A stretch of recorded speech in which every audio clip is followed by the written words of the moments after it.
पीढ़ी दर पीढ़ी संतर चलने वाली प्रक्रिया को वंशज कहते हैं। और उस वंशज में हम जनन प्रक्रियाएं क्यों करते हैं, जनन कैसे होता, क्यों होता है? जनन इसलिए होता है कि अगली पीढ़ी जो है पैदा होगी, अगली संतानें पैदा होगी। तो इस तरह से जो है इसका बहुत अहम भूमिका होती है, बहुत ही महत्वपूर्ण होता है। तो जनन क्या है, यह कह सकते हैं कि अगली पीढ़ी में जो संतानें उत्पन्न की जाए उसे हम जनन कहते हैं। जनन जो है दो प्रकार का होता है। पहला प्रकार होता है लैंगिक जनन और दूसरा अलैंगिक जनन। अब आइए हम देखते हैं लैंगिक जनन क्या होता है, अलैंगिक क्या है। लैंगिक जनन में नर मादा की जरूरत होती है।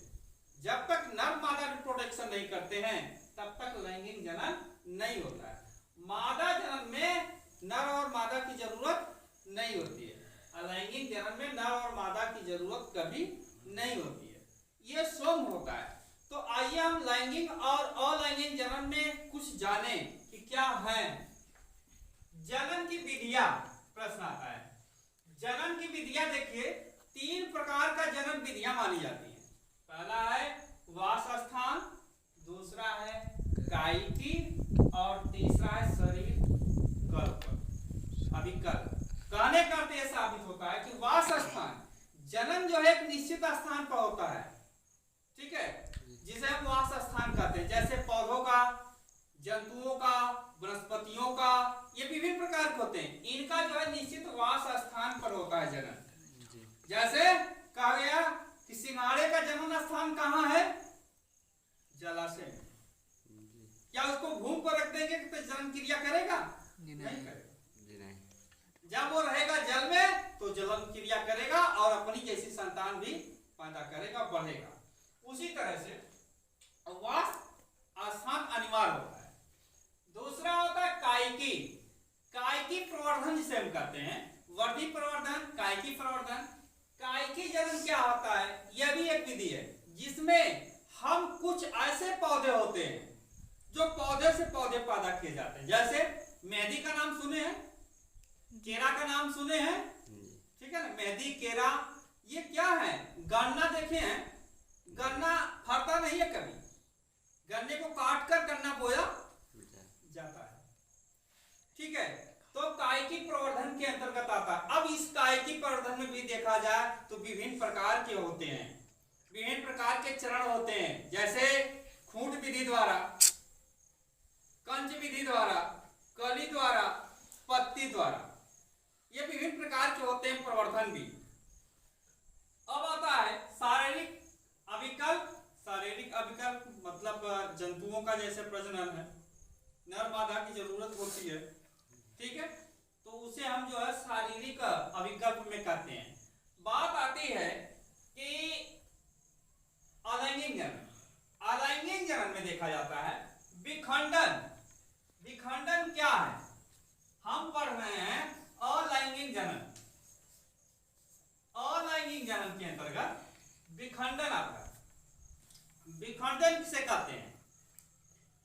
विखंडन जब कोई तत्व अपनी निषेचन क्रिया करने के बाद विभिन्न खंडों में बढ़ जाता हो और विभिन्न खंडों में बढ़कर निषेचन क्रिया करता हो, अपनी जैसी संख्या पैदा करता हो, अपनी जैसी संतान पैदा करता हो, उसे हम विखंडन कहते हैं। जैसे में आप अपने गांव में देखते होंगे, जलाशय होगा, उसमें काई होगी, है ना, तो काई जब बाढ़ आती है तो पानी बहने लगता है, उसकी काई जो है टूट टूट कर एक एक ठेप आती है, और जहां स्थिर पानी होता है काई उसी जलाशय में एकत्रित रहती है ना। जब बहता है पानी तो बहती चली जाती है। अगर एक बीज बाकी दूसरी ओर चला गया तो 10-15 दिन में जो है वहां बहुत से काइयां पैदा हो जाती है, ठीक है। इस तरह से ये विखंडन होता है। विखंडन में जीव आता है पैरामीशिया और अमीबा, ये 2 जीव है। अमीबा में भी यही बात होती है, पैरामीशियम में भी यही होता है। जो जल में जो है तैरते दिखाई देते हैं, एक जगह थोड़ा सा बहा तो धीरे धीरे सब बह जाते हैं। तो ये हुआ है आपका विखंडन। खंडन क्या होता है?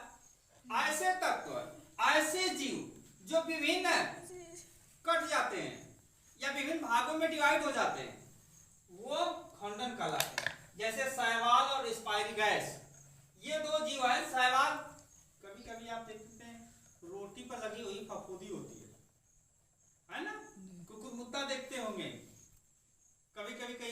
एवं पैदा हो। ये सब क्या है? नाभिकीय विखंडन। ये विखंडन वाले हैं। इनके जो है अलग अलग पार्ट्स होते हैं। अलग अलग पार्ट जैसे होंगे वैसे फिर हो जाएंगे। जैसे केचुआ को काट दिया जाए तो नई मूड़ी पैदा अगले दिन हो जाती है। यही घूम गया केचुआ, अगर कट गया गलती से, ठीक है, और जमीन में है तो फिर अगले दिन उसकी मूड़ी नहीं पैदा हो जाएगी। ये नहीं वो मर जाएगा, खत्म हो जाएगा, नई मूड़ी हो जाएगी। तो इसी तरह से विखंडन होता है। शैवाल इसमें जीव आते हैं, स्पायरीगाइस जीव आते हैं जो नए विखंडन होते हैं। मुकुलन भी एक प्रक्रिया है। मुकुलन का अर्थ यह होता है कि कुछ जीव ऐसे होते हैं जो उसके सहारे पैदा होते हैं, उसके लार से पैदा होते हैं। ये मुकुलन श्रेणी में आते हैं। कायकी में जब आइए हम कायकी को विस्तार से जानते हैं कि कायकी क्या है। कायकी में देखिए तना में आपका आता है आलू। आलू एक ऐसा बीज है, देखिए अदरक ऐसा बीज है, बंडा ऐसा बीज है। इन लोगों को जो है तने के रूप में ही होते हैं, तने के रूप में ही बोए जाते हैं और तने के रूप में भी फैलते हैं। ठीक है, इसी जगह अगर ले लिया जाए गन्ना है, गन्ना को देखिए जमीन में ही उसको काट कर ही काटते हैं, उसका बीज कभी नहीं बोते, लेकिन आलू का बीज बोते हैं, मूली का बीज बोते हैं, लेकिन गन्ने का नहीं बोते। इसलिए वो अलैंगिक में आता है, ये लैंगिक में आते हैं। इन्हीं के साथ साथ और आपके जैसे हैं कुछ और जीव ऐसे होते हैं, पौधे और वनस्पतियां होती हैं जिसमें हमने बताया कसरबंडे आदि ऐसे होते हैं। तो इस तरह से ये जनन होता है और जनन में आरएनए और डीएनए